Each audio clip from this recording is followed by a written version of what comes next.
আপনারা জানেন 12ই ফেব্রুয়ারি এদেশে সংসদ নির্বাচন হবে।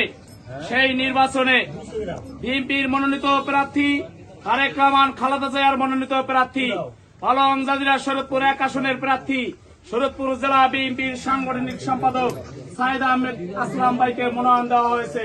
যেহেতু আগামী 12 তারিখে নির্বাচন হবে, এই মোল্লাকান্দি, বয়াতি কান্দি, হাওলাদার কান্দি মানুষদের কাছে, মুন্সিকান্দি মানুষদের কাছে ধানের শীষ মার্কার ভোট চেয়ে গেলাম।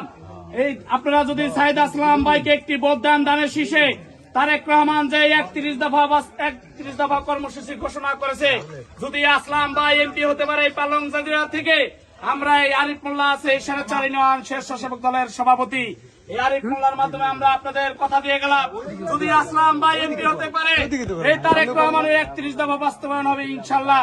মার্কাটা কি?